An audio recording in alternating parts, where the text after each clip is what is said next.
Friction between bodies in different places produces consequences easily observable in most cases. When we interpret a piece of music on the violin, friction has taken place between the string and the bow, and the consequences of given friction are sound, heat, and wearing. When we travel by car, movement takes place as a result of the friction between the road and the wheels, and its consequences are again heat, sound, and wearing. Furthermore, friction makes part of a science called tribology.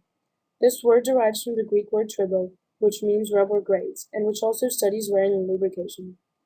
The origin of this word dates back to 1964, and it was created by David Tabor and Peter Just, who observed the problem of the increase of friction in machinery related to wearing and lubrication. Now we are going to see its physical concept on a slope.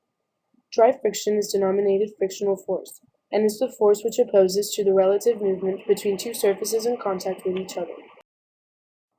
We can observe the action of three forces in this drawing: the frictional force, the normal force, and the action of gravity on the object or weight. In this composition, the frictional force varies with the slope's angle. However, if we find ourselves on a horizontal plane, the action of a force produces an opposed frictional force, whose value is equal to the weight times the coefficient of friction, as we can see in the diagram. But we need to know how to calculate the coefficient of friction. The system used to calculate it has been experimental and applying everything previously mentioned. But in order for the value to be comparable, calculation procedures have been determined by the different standards organizations, among which we can find BSI, ASTM, and DIM. Also, we can see some of the coefficients calculated using these procedures, in which the surfaces in contact may be of the same or of different materials.